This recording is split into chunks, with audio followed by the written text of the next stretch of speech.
Good evening प्यारे बच्चों, कैसे हैं आप लोग। उम्मीद है कि आप लोग सब कुछ अच्छे होंगे और अपनी तैयारी बहुत अच्छी तरीके से कर रहे होंगे। आज हम लोग मैट्रिक बिहार बोर्ड की परीक्षा के लिए हिस्ट्री यानी इतिहास विषय का वायरल क्वेश्चन लेकर के आए हैं। वायरल क्वेश्चन का मतलब क्या हुआ, बिहार बोर्ड के द्वारा लगातार जो प्रश्न पूछा जाता है उन प्रश्नों को लेकर के हम लोग आप लोगों के बीच। टोटल 80 क्वेश्चन है इतिहास विषय से और ये सारे एक्सरसाइज से लिया गया है। एक्सरसाइज 1 से लेकर के 7 तक टोटल 80 है। जो वायरल क्वेश्चन है, बहुत ही वायरल है, बार बार ये बिहार बोर्ड के द्वारा पूछा जाता है। तो वीडियो के लास्ट तक आप लोग जरूर देखिए और आप लोग मेरे साथ स्कोर कीजिए, देखिए कि आपका 80 में से कितना सही होता है। तो चलिए शुरुआत करते हैं हम लोग पहले प्रश्न से। पहला प्रश्न है 80 हम लोग को एमसीक्यू करना है, मल्टीपल चॉइस क्वेश्चन करना है, जिसमें पहला प्रश्न है निम्नलिखित में से कौन जर्मनी का चांसलर था। इनमें कौन ऐसा व्यक्ति था जो जर्मनी का चांसलर था। तो जान लीजिए बिस्मार्क जो है ना, बिस्मार्क ये जर्मनी का चांसलर था। ऑप्शन सी इसका सही है। विक्टर एमेनुएल को प्रधानमंत्री के गद्दी पर बैठाया था। हेगेल एक दार्शनिक था। मेटरनिख क्या था, ये आप कमेंट कर दीजिए। दूसरा प्रश्न है किस युद्ध में ऑस्ट्रिया की पराजय हुई, यानी किस युद्ध में ऑस्ट्रिया की पराजय, किनके साथ युद्ध हुआ था। तो ऑस्ट्रिया की क्या हो गई थी, पराजय हो गई थी। याद रखिएगा ऑस्ट्रिया की जो पराजय है ना वो पर्सा के साथ हुई थी। किसके साथ, पर्सा के साथ। तीसरा है निम्न में से किसने अपने देश में अनिवार्य सैनिक सेवा लागू कर दी थी। यानी सैनिक प्रशिक्षण देश के सभी नागरिकों को लेना पड़ेगा, ये अनिवार्य कर दिया गया था। इनमें से कौन ऐसे महाशय थे जिन्होंने अपने देश में सैनिक सेवा लागू कर दी थी। तो ऑप्शन सी इसका सही उत्तर होगा, बिस्मार्क। बिस्मार्क ने अपने देश में सैनिक सेवा लागू कर दी थी, अनिवार्य कर दिया गया था। चौथा प्रश्न है इटली के एकीकरण का प्रमुख नायक कौन था। इसमें से कौन वो व्यक्ति थे जो चाहता था कि इटली का एकीकरण हो जाए। तो इसका प्रमुख जो नायक था वो कौन था, विक्टर एमेनुएल का तो प्रभाव पूरे यूरोप में था, लेकिन स्पेशली प्रश्न किसका पूछा गया, इटली का पूछा गया। तो इसका ऑप्शन ए हो जाएगा, विक्टर एमेनुएल। पांचवा प्रश्न है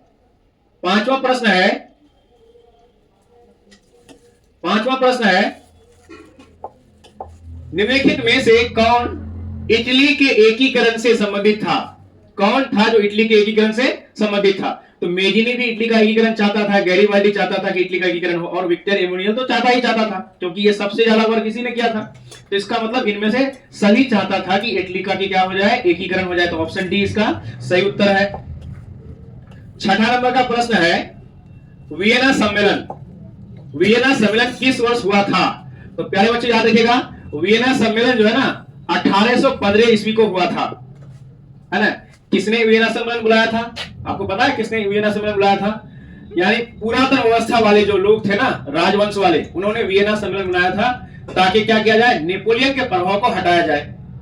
क्योंकि नेपोलियन क्या चाहता था, राष्ट्रवादी विचारधारा का वो बीज बो रहा था नेपोलियन। नेक्स्ट है सातवां 1853 से 54 के क्रीमिया युद्ध में कौन सा देश पराजित हुआ था। तो रूस पराजित हो गया था क्रीमिया के युद्ध में। आठवां नंबर का प्रश्न है वियना सम्मेलन का मुख्य उद्देश्य क्या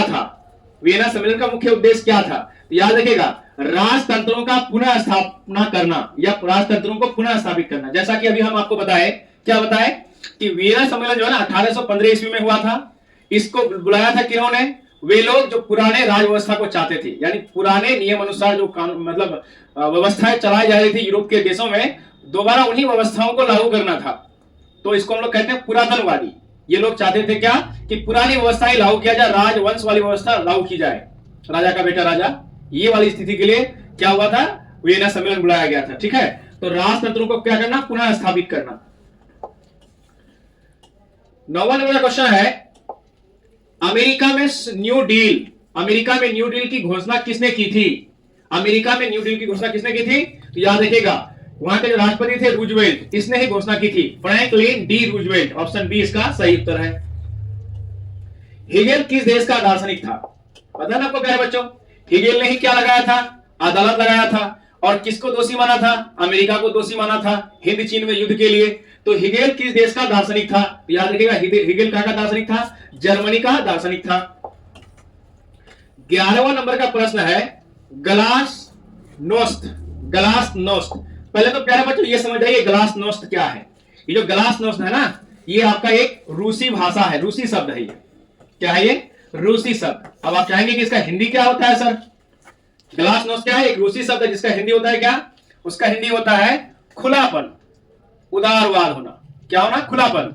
नहीं होता है, हर जो कोई भी जो सरकार चलता है देश का, वो कानून से चलता है। तो कानूनों में ढील देना, नियम में ढील देना, ताकि दूसरी कंपनियां आकर के क्या करें, उस देश में अपना निवेश करें, पूंजी लगाए, नए कल कारखाने खोले। तो इसी को हम लोग क्या कहते हैं? कानून में ढील देने को खुलापन कहते हैं या उदारवादी कहते हैं। इसी को रूसी भाषा में क्या कहा जाता है? ग्लासनोस्ट कहा जाता है। याद रखिएगा कि अवधारणा किसने दी, यानी ये अवधारणा किसने दी थी? तो याद रखिएगा इसकी अवधारणा जो है ना, मिखाइल गोर्बाचेव ने दी थी। किसने दी थी? मिखाइल गोर्बाचेव ने। 12वां नंबर का प्रश्न है रूस की संसद को क्या कहा जाता है? रूस की संसद को क्या कहा जाता है? तो याद रखिएगा प्यारे बच्चों, रूस की संसद को क्या कहा जाता है? ड्यूमा कहा जाता है। क्या कहा जाता है? ड्यूमा। याद रखिएगा। 13वां नंबर का प्रश्न है नई आर्थिक नीति एनईपी किसने लागू की थी?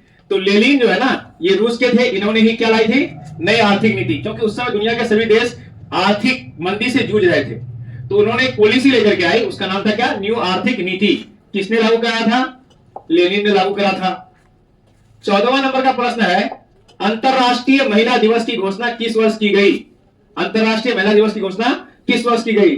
प्यारे बच्चों याद रखिएगा, अंतरराष्ट्रीय महिला दिवस जो है ना 1978 ईस्वी से मनाया जाता है। चलिए आपके लिए प्रश्न है कि महिला दिवस किस डेट को, डेट, ये तो इस साल है ना, डेट चाहिए। महिला दिवस किस डेट को मनाया जाता है? महिला दिवस, महिला दिवस है ना, महिला दिवस का डेट आप जरूर बताइएगा, आपको पता है तो। 16वां नंबर का प्रश्न है रूस के सम्राट को क्या कहा जाता था? तो रूस के सम्राट को सबको पता होगा, जार कहा जाता था। इसका ऑप्शन सी सही है, क्योंकि रूस में सम्राट का अर्थ क्या होता है? जार होता है, जार। याद रखिएगा प्यारे बच्चों आप लोग, रूस में जो है सम्राट का अर्थ क्या होता है? जार होता है, जार। जैसे हम लोग यहाँ पे राजा कहते हैं भारत में, तो वहां पे क्या कहा जाता है? जार कहा जाता था। 17वां नंबर का प्रश्न है मजदूर दिवस कब मनाया जाता है? मजदूर दिवस कब मनाया जाता है? तो याद रखिएगा 1 मई को मजदूर दिवस मनाया जाता है। आप लोगों में से कोई कमेंट कर सकते हैं 8 मार्च को क्या मनाया जाता है? अगर आपको पता है तो कमेंट बॉक्स में कमेंट जरूर कीजिएगा। 18वां नंबर का प्रश्न है प्रथम इंटरनेशनल की स्थापना किसने की थी? तो ऑप्शन इसका है कार्ल मार्क्स। एक संगठन बनाया था इन्होंने जिसका नाम था फर्स्ट इंटरनेशनल। आप देख लीजिएगा इतिहास की किताब में, ये आपको मिलेगा, समाजवाद एवं साम्यवाद वाला जो एक्सरसाइज है उसमें आपको मिल जाएगा। तो उसमें इसका आंसर क्या हो जाएगा? कार्ल मार्क्स हो जाएगा, ऑप्शन सी इसका सही उत्तर है। 19वां नंबर का प्रश्न है समाजवादियों की बाइबिल।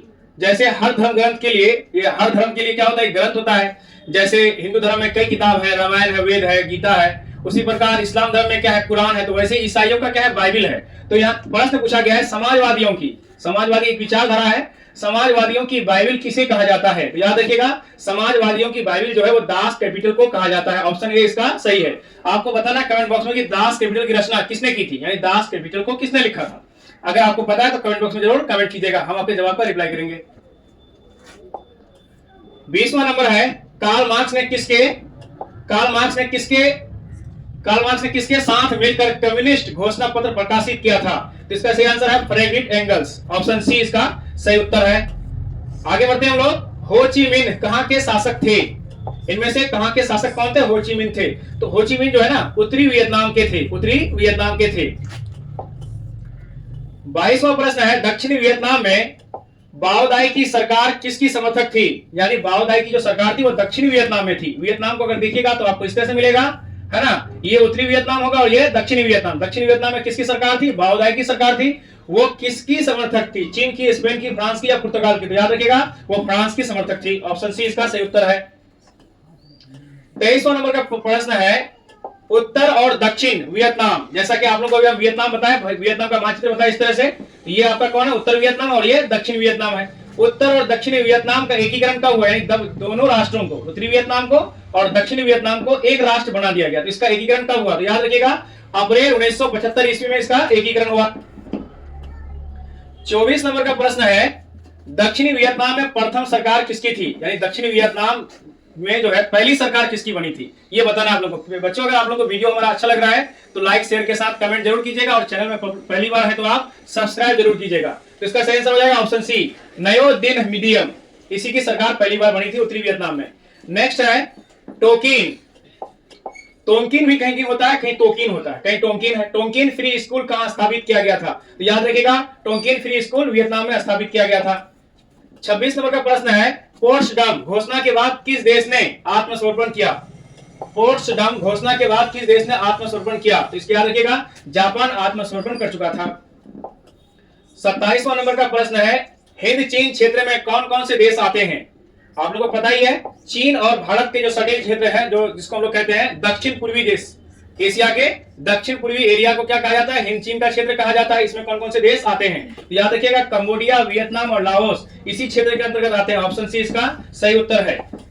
28वां नंबर का प्रश्न है अंकोर वाट का प्रसिद्ध मंदिर।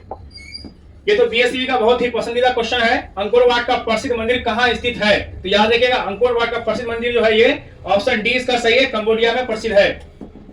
29वां नंबर का प्रश्न है हिंद चीन पहुंचने वाले प्रथम व्यापारी कौन थे, तो याद रखिएगा पुर्तगाली ऐसे व्यापारी थे जो सबसे पहले हिंद चीन आए थे। ऑप्शन सी इसका सही उत्तर है। 30वां नंबर का प्रश्न है हिंद चीन में बसने वाले फ्रांसीसी किस नाम से जाने जाते थे, तो जो फ्रांसीसी हिंद चीन में आकर के बस गए थे उनको कोलोन कहा जाता था। याद रखिएगा प्यारे बच्चों, क्या कहा जाता था, कोलोन। 30 नंबर का प्रश्न है गांधी जी के राजनीतिक गुरु कौन थे।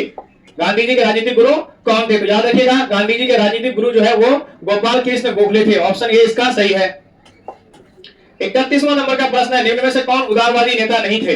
उदारवादी समझते हैं ना, उदारवादी मतलब जो नरमी बरतता है, नियम कानून में जो ढिलाई दे उसे हम लोग क्या कहेंगे, उदारवादी कहेंगे। यानी जब कोई देश एक देश से दूसरे देश में व्यापार करने के लिए जाता है तो आप नियम कानून में ढील देना पड़ता है, नहीं तो कोई दूसरी कंपनी दूसरे देश में क्यों जाएगा अगर नियम कानून बहुत टाइट रहेगा। इसलिए क्या होता है, नियम कानून में ढील देने को हम लोग क्या कहते हैं, उदारवाद कहते हैं। तो इनमें से कौन ऐसा थे जो उदारवादी नेता नहीं थे, तो याद रखिएगा बिपिन चंद्र पाल ये उदारवादी नेता नहीं थे। अगला प्रश्न है मुसलमानों के लिए पृथक निर्वाचन प्रणाली का प्रस्ताव पहली बार किसमें किया गया, तो याद रखिएगा मार्ले मिंटो सुधार में मुसलमानों के लिए पृथक यानी अलग निर्वाचन प्रणाली का व्यवस्था किया गया था। 33वां नंबर है भारत में रेलवे की शुरुआत किस गवर्नर जनरल के समय हुई थी, तो याद रखिएगा लॉर्ड डलहौजी के समय में। किसके समय में, लॉर्ड डलहौजी के समय में भारत में रेलवे की शुरुआत की गई थी। भारत में पहली रेल लाइन 1853 ईस्वी में चला था, 34 किलोमीटर चला था, ये मुंबई से ठाणे तक चला था। 34वां नंबर का प्रश्न है स्वराज दल के प्रथम अध्यक्ष कौन थे, तो याद रखिएगा प्यारे बच्चों स्वराज दल के प्रथम अध्यक्ष चित्तरंजन दास थे। ऑप्शन बी इसका सही उत्तर है। 35वां नंबर का प्रश्न है गदर पार्टी की स्थापना किसने की और कब की। गदर पार्टी की स्थापना लाला हरदयाल ने 1913 ईस्वी में की थी। ऑप्शन सी इसका सही उत्तर है। 36वां नंबर का प्रश्न है जलियांवाला बाग हत्याकांड किस तिथि को हुआ, याद रखिएगा ये बहुत महत्वपूर्ण प्रश्न है आपके लिए। जलियांवाला बाग हत्याकांड 13 अप्रैल 1919 को हुआ था, याद रखिएगा ऑप्शन ए। 37वां नंबर का प्रश्न है लखनऊ समझौता किस वर्ष हुआ था। लखनऊ समझौता किस वर्ष हुआ था, याद रखिएगा 1916 में। याद रखिएगा प्यारे बच्चों 1916 में। इसमें गरम दल और नरम दल एक हो गए थे। 38वां नंबर का प्रश्न है असहयोग आंदोलन का प्रस्ताव कांग्रेस के किस अधिवेशन में पारित हुआ, तो याद रखिएगा दिसंबर 1920 ईस्वी के नागपुर अधिवेशन में असहयोग आंदोलन का प्रस्ताव पारित हुआ था। ऑप्शन डी इसका सही उत्तर है। 39वां नंबर का प्रश्न है भारत में खिलाफत आंदोलन कब और किस देश के शासक के समर्थन में शुरू हुआ। याद रखिएगा प्यारे बच्चों एक देश है जिसका नाम कहता है यूरोप का द्वार। यूरोप का द्वार किसको कहते हैं, तुर्की को। तुर्की में क्या था, खिलाफत था। अब खिलाफत क्या है तो आपको समझना पड़ेगा खलीफा। खलीफा क्या है, जो इस्लामिक दुनिया है ना, यानी जो मुस्लिम लोग होते हैं उस पूरी दुनिया के मुसलमानों का कोई एक नेता होता था, उसी को खलीफा कहा जाता था। तो तुर्की में किसका अधिकार हो गया था, इंग्लैंड यानी ब्रिटेन का। तो ब्रिटेन ने क्या करा तुर्की में, ब्रिटेन ने तुर्की में वहां के खलीफा को उसके पद से हटा दिया। तो इससे पूरी दुनिया के मुसलमानों को तकलीफ हुआ और वही तकलीफ कहां हुआ, भारत के मुसलमानों को हुआ। और ये लोग हिंदू मुस्लिम यहां मिल करके तुर्की के समर्थन में यानी तुर्की के खलीफा के समर्थन में अंग्रेजों का विरोध किया, क्योंकि अंग्रेज यहां भी थे। तो इसी आंदोलन को क्या कहा गया, खिलाफत आंदोलन। याद रखिएगा तो इसका सही उत्तर हो जाएगा क्या, ऑप्शन ए 1920 तुर्की। 40वां नंबर का प्रश्न है सविनय अवज्ञा आंदोलन कब और किस यात्रा से आरंभ हुआ। तो सविनय अवज्ञा आंदोलन 1930 ईस्वी दांडी यात्रा से आरंभ हुआ। आपको कमेंट करना है कि दांडी किस राज्य में है। आपको ऑप्शन दे रहे हैं बिहार या गुजरात, दोनों में से कोई एक राज्य में है। 41 नंबर का प्रश्न है कॉर्न लॉ। कॉर्न लॉ एक कानून है, ये क्या था, एक कानून था, किस देश में पारित किया गया था? तो याद रखिएगा कॉर्न लॉ जो है ना, ये ब्रिटेन में पारित किया गया था। ऑप्शन ए इसका सही है। हम लोग बढ़ते हैं अगले प्रश्न की ओर। अगला प्रश्न है स्पिनिंग जेनी का आविष्कार। स्पिनिंग जेनी का आविष्कार कब हुआ था? तो याद रखिएगा स्पिनिंग जेनी का आविष्कार 1770 ईस्वी में हुआ था। ऑप्शन बी इसका सही उत्तर है। सेफ्टी लैंप का आविष्कार किसने किया? सेफ्टी लैंप का आविष्कार किसने किया था? याद रखिएगा हम्फ्री डेवी ने सेफ्टी लैंप का आविष्कार किया था। ऑप्शन डी इसका सही है। 44वां नंबर का प्रश्न है बंबई में सर्वप्रथम सूती कपड़ा मिल की स्थापना कब हुई थी? तो बंबई में सर्वप्रथम सूती कपड़ा मिल की स्थापना 1854 ईस्वी में हुई थी। ऑप्शन ए इसका सही है। 1853 ईस्वी में क्या बिछाया गया था? रेल लाइन बिछाया गया था। 45वां प्रश्न है भारत में पहला जूट मिल 1917 ईस्वी में किस शहर में स्थापित हुआ था? याद रखिएगा कलकत्ता में। पश्चिम बंगाल में जूट की खेती अभी भी बहुत की जाती है प्यारे बच्चों। ऑप्शन ए इसका सही उत्तर है। 46 नंबर का प्रश्न है भारत में कोयला उद्योग का आरंभ कब हुआ था? तो इसका जो है सही आंसर क्या हो जाएगा? ऑप्शन बी 1814 ईस्वी में। 47 नंबर का प्रश्न है जमशेद जी टाटा ने Tata iron and steel company की स्थापना कब की? तो याद रखिएगा ऑप्शन ए इसका सही है 1907 ईस्वी में। ऑप्शन ए इसका सही उत्तर है। 48 नंबर का प्रश्न है भारत में Tata hydro electric power station की स्थापना कब हुई थी? तो 1910 ईस्वी। याद रखिएगा ऑप्शन ए 1910। 49 नंबर का प्रश्न है इंग्लैंड में सभी स्त्री पुरुषों को यानी महिला और पुरुष दोनों को वयस्क मताधिकार कब प्राप्त हुआ? तो याद रखिएगा इसका सही आंसर है क्या? 1928। ऑप्शन डी इसका सही उत्तर है। 50 नंबर का प्रश्न है Akhil Bharatiya trade union Congress AITUC की स्थापना कब हुई थी? तो याद रखिएगा इसका सही आंसर 1900 AITUC की स्थापना इनमें से कोई नहीं है प्यारे बच्चों। याद रखिएगा 1920 होगा इसका। 1920 AITUC की स्थापना कब हुई थी? 1920 ईस्वी में। तो इसका जो आंसर हो जाएगा ये हो जाएगा 31 अक्टूबर 1920। ये जो हमारे टेक्नीशियन है उनसे थोड़ा सा चूक हो गई है, इसके लिए हम लोग थोड़ा सा खेद व्यक्त करते हैं क्योंकि इसमें ऑप्शन आया ही नहीं है। 31 अक्टूबर 1920 ईस्वी को क्या हुआ था? AITUC की स्थापना हुआ था। अगला प्रश्न है 51 नंबर का प्राचीन काल में एशिया और यूरोप के बीच व्यापार किस स्थल मार्ग से होता था? तो प्यारे बच्चों याद रखिएगा इसको रेशम मार्ग से होता था। ऑप्शन बी इसका सही है।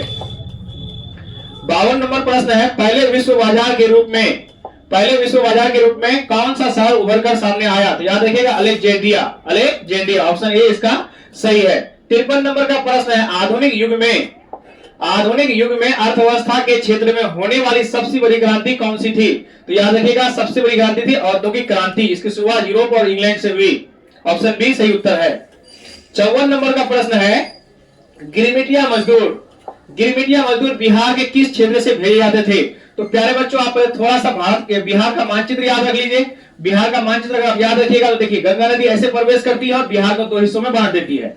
तो गंगा नदी की ये वाला जो ऊपर वाला भाग है इसको हम लोग कहते हैं उत्तरी बिहार। कौन सा बिहार? उत्तरी बिहार। और इसको हम लोग क्या कहते हैं? दक्षिणी बिहार। तो प्यारे बच्चों याद रखिएगा यहां से मजदूरों को उठा करके अंग्रेज लोग काम करने के लिए कहां लेके गए? अफ्रीका महादेश लेके गए, अफ्रीका लेकर के गए क्योंकि वहां पर भी उन्हीं का शासन था।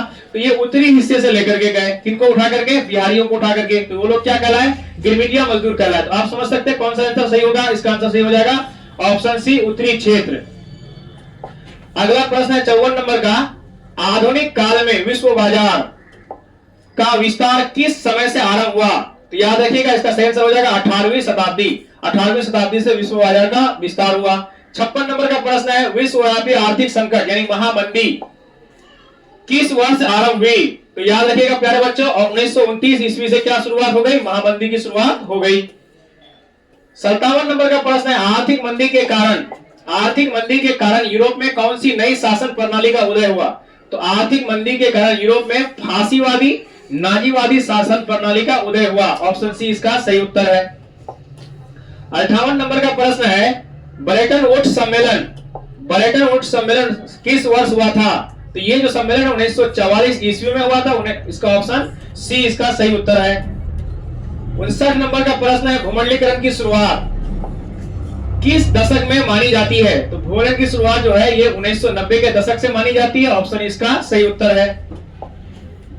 60 नंबर का प्रश्न है आधुनिक आधुनिक वैश्विक अर्थव्यवस्था का आधार किसे माना जाता है? तो आधुनिक वैश्विक अर्थव्यवस्था का आधार जो है व्यापार को माना जाता है। ऑप्शन सी इसका सही उत्तर है। 61 नंबर का प्रश्न है, रूसो किस देश के दार्शनिक थे? तो रूसो जो है ये फ्रांस के दार्शनिक थे। कहां के दार्शनिक थे? फ्रांस के दार्शनिक। 22 नंबर का प्रश्न है, किस देश की सिविल सेवा, जैसे हम लोग अभी कहते हैं ना, क्या कहते हैं अभी? यूपीएससी कहते हैं कि हमें यूपीएससी निकालना है, तो इसी को हम लोग क्या कहते हैं? सिविल सेवा की परीक्षा कहते हैं। किस देश की सिविल सेवा परीक्षा में मुद्रित पुस्तकों की मांग बढ़ा दी? तो याद रखिएगा इसका ऑप्शन सी सही है, चीन देश में इसकी मांग बढ़ गई। 62 के बाद 63 नंबर का प्रश्न है, विश्व में सर्वप्रथम मुद्रण की शुरुआत कहां से हुई? तो सबसे पहले रुपए का जो छपाई हुआ, कागज के जो नोट बने, कहां से बने प्यारे बच्चों? चीन से बने। ऑप्शन सी इसका सही उत्तर है। अगला प्रश्न है 64 नंबर, मुद्रण तकनीक का सर्वप्रथम विकास कहां से हुआ? यानी सबसे पहले पैसे की जो छपाई की शुरुआत हुई ये कहां से हुई? तो ये भी कहां से हुई? चीन से हुई। ऑप्शन बी इसका सही उत्तर है। 65 नंबर का है क्वेश्चन, मार्टिन लूथर कौन थे? मार्टिन लूथर कौन थे? तो याद रखिएगा मार्टिन लूथर जो है ना, ये क्या थे? मार्टिन लूथर ये धर्म सुधारक थे। क्या थे ये? धर्म सुधारक। 66 नंबर का प्रश्न है, इंक्विजिशन क्या था? तो याद रखिएगा ये धर्म अदालत था, यानी धार्मिक फैसले यहां पर लिए जाते थे। 67 नंबर का प्रश्न है, वर्नाक्युलर प्रेस एक्ट कब पारित किया गया था? तो इसका सही आंसर है प्यारे बच्चों 1878 ईस्वी में वर्नाक्युलर प्रेस एक्ट पारित किया गया था। 68 नंबर प्रश्न है, निम्नलिखित में से कौन निम्न जातीय आंदोलन के प्रणेता थे? तो याद रखिएगा ज्योतिबा फुले ये निम्न जातीय वर्ग में आती थी और इन्होंने आंदोलन में सहभागिता निभाई थी। ऑप्शन बी इसका सही उत्तर है। 69 नंबर का प्रश्न है, हिंद स्वराज पुस्तक के लेखक कौन है? तो याद रखिएगा हिंद स्वराज पुस्तक के लेखक महात्मा गांधी हैं। 70 नंबर का प्रश्न है, विश्व में कुल कितने देश संयुक्त राष्ट्र संघ यानी यूएनओ के सदस्य हैं? तो प्यारे बच्चों याद रखिएगा वर्तमान में विश्व में 193 देश क्या हैं? सदस्य हैं इसके। ऑप्शन बी इसका सही है। 71 नंबर का प्रश्न है, भारत आने वाले प्रथम यूरोपीय व्यापारी कौन थे? तो भारत में आने वाले प्रथम यूरोपीय व्यापारी जो है वो पुर्तगाली थे। पुर्तगाली। ऑप्शन सी इसका सही उत्तर है। 72 नंबर का प्रश्न है, अमृत बाजार पत्रिका किस भाषा का संपादक समाचार पत्र था? अमृत बाजार पत्रिका किस भाषा का समाचार पत्र था? तो याद रखिएगा ये बंगाली भाषा का समाचार पत्र था। इसका ऑप्शन बी सही उत्तर है। 73 नंबर का प्रश्न है, इंडिपेंडेंस पत्र का प्रकाशन किसने किया था? तो याद रखिएगा इसका सही उत्तर क्या हो जाएगा? Option B Motilal Nehru. 74 number का प्रश्न है, संवाद कौमुदी का प्रकाश किस भाषा में हुआ था? तो याद रखिएगा बांग्ला भाषा में। ऑप्शन ए इसका सही उत्तर है। 75 नंबर का प्रश्न है, महात्मा गांधी ने किस पत्र का संपादन किया था? तो सबको पता होगा आप लोगों को, यंग इंडिया का संपादन किसने किया था? महात्मा गांधी किया था। ऑप्शन बी इसका सही उत्तर है।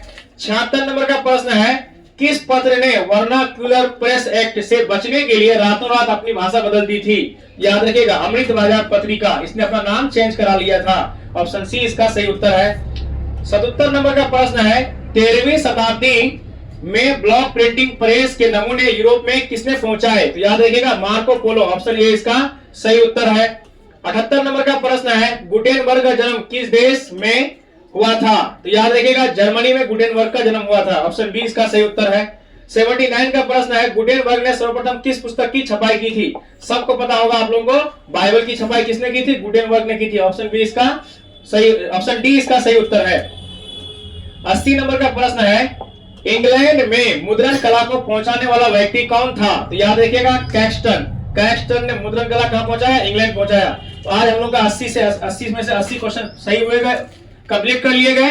उम्मीद है कि आप लोगों को वीडियो अच्छा लगा होगा। आप अपनी तैयारी बहुत अच्छे से रखिए। इसमें से आपका लगभग 80% ऑब्जेक्टिव आपका इतिहास में आने वाला है। ये मोस्ट वीवीआई ऑब्जेक्टिव है। आज का वीडियो कैसा लगा आप कमेंट बॉक्स में जरूर कमेंट कीजिएगा। Thank you so much for watching us.